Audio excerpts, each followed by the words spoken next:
আপনারা তৃপ্ত, তথাপি আজকের এই দিনটা আর পাওয়া যাবে না। আমার তো সামর্থ্যের বাইরে, আপনারা হয়তো অনেক স্থানে পাবেন। আমি অনেক প্রযত্ন করি বছর একটা দিন আপনাদের সামনে সাধুদেরকে উপস্থাপন করবার জন্য। তো এতক্ষণ পর্যন্ত ধর্মের স্বরূপ, পরম ধর্মের স্বরূপ প্রাঞ্জল ভাষায় ক্রমান্বয়ে স্তরক্রমে আপনারা শ্রীপাদ সংবেদানন্দ বন মহারাজের নিকট হইতে শ্রবণ করলেন। যে শ্লোকটি শুরু থেকে আমরা আলোচনা করেছিলাম, এই একটি শ্লোকের উপর যদি যথার্থভাবে আলোকপাত করতে হয় অন্তত পক্ষে এক বক্তাকেই 2 থেকে 2.5 ঘন্টা বলতে হয়। সবই পুংসাম পর ধর্ম যত ভক্তি রহস্যজি অহেতুকি অপ্রতিহতা জয়ত্মাত্ম। অহেতুকি অপ্রতিহতা সবই পুংসাম, পুংসাম জীবানাম পর ধর্ম পরম ধর্ম। জীবগণের পরম ধর্ম কি? বলে অহেতুকি অপ্রতিহতা, যেখানে কোনো হেতু থাকবে না, অহেতু। আর হেতু থাকলেই প্রতিহত হবে। যদি আপনি হেতু নিরূপণ করেন, যদি আমার নাতি হয় তাহলে 21 গৌরাঙ্গ নিয়ে আসবো, আর হলো না নাতি, তখন ঠাকুরের চোখ নাই, হ্যাঁ, গৌরাঙ্গ ঠাকুর দেখতে পায় না। তাহলে হেতু থাকলো বলে প্রতিহত হলো, এটা ধর্ম না। অহেতুকি অপ্রতিহতা। আচ্ছা দেখুন, তাহলে ধর্মেতে কি হবে না? হেতু থাকবে না। কিন্তু যদি ধর্মে হেতু না থাকে তাহলেও সেটা ধর্ম হতে পারে না। সামনে আসা দরকার নেই তোমার, এইটা নিচে যাও, আমি চলে যাবো। ওখানে লোক নেই, রাখা জায়গা নেই, কুটুমের সঙ্গে কোথাও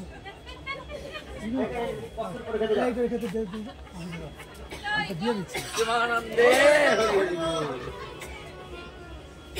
সবই পুংসাম পর ধর্ম যত ভক্তি রধক সেজে।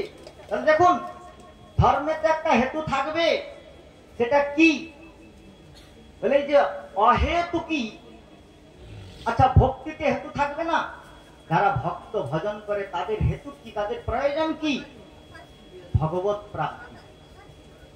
উন্নত স্তরের যারা ভক্ত, প্রেম লক্ষণা ভক্তি স্তরে যারা আরূঢ়, তাদের ভগবত অনুসন্ধানটাও হেতু থাকে না।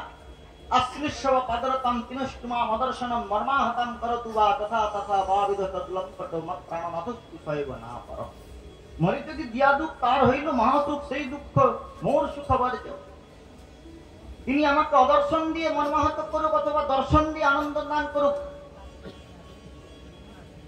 তো সেখানে দর্শন কামনাটাও, আমাকে দর্শন দিতে গিয়ে যদি তার কষ্ট হয়, গোপীগণ বলছেন যে আমাকে আমরা বনে বনে অন্বেষণ করলে তিনি আরো কণ্টকাতীর্ণ বনে প্রবেশ করবেন, তাই তার দর্শনটা আমাদের হেতু নয়।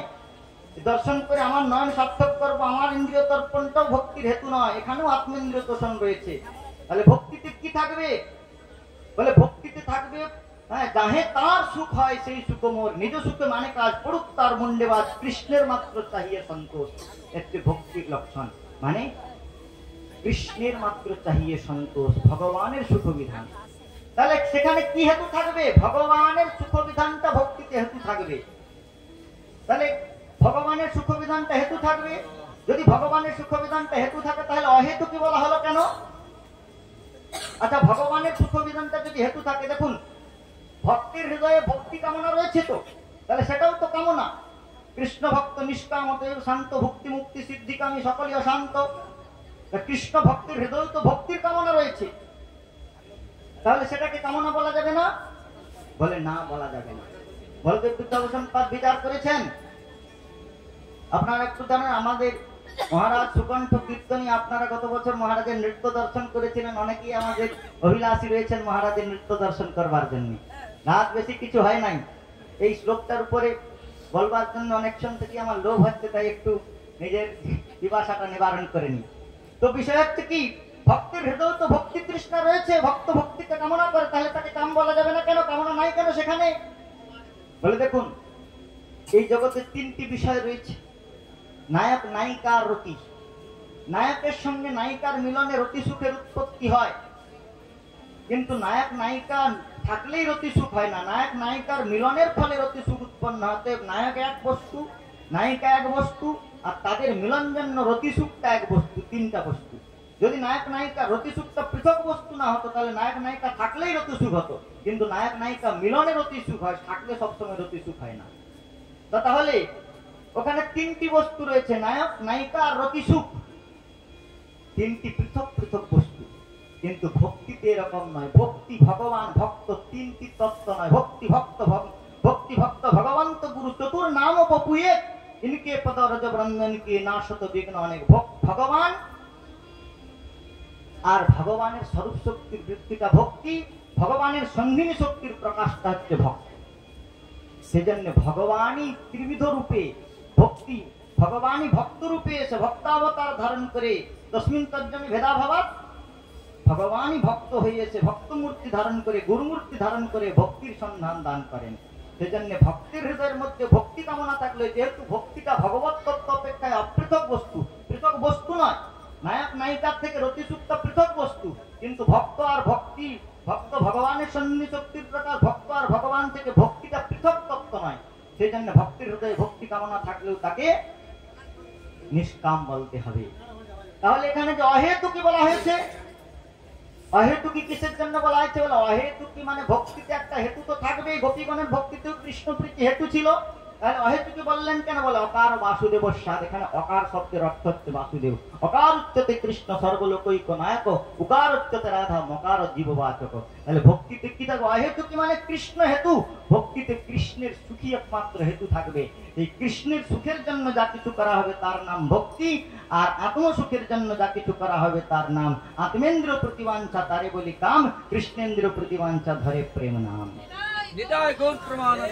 সেই জন্যে এখন এই ভাগবত ধর্মের সম্বন্ধে আমাদের সহসভাপতি, এই সভার অন্তিম বক্তা, পরম শ্রদ্ধেয় প্রপূজ্যচরণ শ্রী গুরুপাদ পত্নীর বিশ্রম্ভ সেবক, গুরু সেবা পৃষ্ঠ, গুরু কৃপাই কনিষ্ঠ শ্রী গুরুপাদ পত্নীর কৃপাভিষিক্ত মায়াপুর শ্রী চৈতন্য আশ্রমের আচার্যচরণ ওম বিষ্ণুপাদ স্বামী প্রপূজ্যচরণ শ্রী শ্রীমদ ভক্তি কমল শ্রীকেশ গোস্বামী মহারাজ আপনাদের নিকট এই ভাগবত ধর্ম সম্বন্ধে কিছু বলবেন। তারপরে আপনাদের দিব্য কীর্তন আনন্দে মত্ত করে আপনাদেরকে আনন্দ দান করবেন। পরিশেষে সকলেই কিঞ্চিত প্রসাদ আদি গ্রহণ করে স্থানে প্রত্যাবর্তন করবেন। এই বিনম্র প্রার্থনা রেখে মহারাজের শ্রীচরণ কমলে আমি অন্তিম ভাষণ প্রদান করবার জন্য প্রার্থনা জ্ঞাপন করি।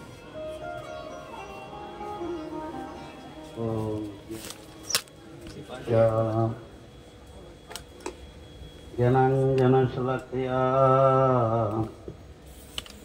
চক্ষুरुन्मिलितं তস্मै শ্রী গুরবে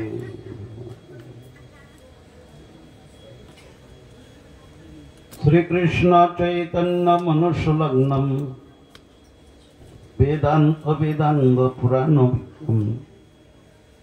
সারস্বতানাং অতি প্রিয় পাত্রং শ্রী সন্তদেব নমঃ বিষ্ণুপাদায় গৌরপৃষ্ঠায় ভূতলে শ্রীমতে ভক্তি কুমুদ শান্ত গোস্বামী নমঃ বিষ্ণুপাদায় কৃষ্ণপৃষ্ঠায় ভূতলে শ্রীমতে ভক্তি সিদ্ধান্ত সরস্বতী চিরগৌরজনাশ্রয় বিশ্বগুরুম গুরু গৌর কিশোর কদাস্য পরম পরমাদৃত ভক্তি বিনোদ পদং প্রণমামি সদা প্রভু পাদপদম।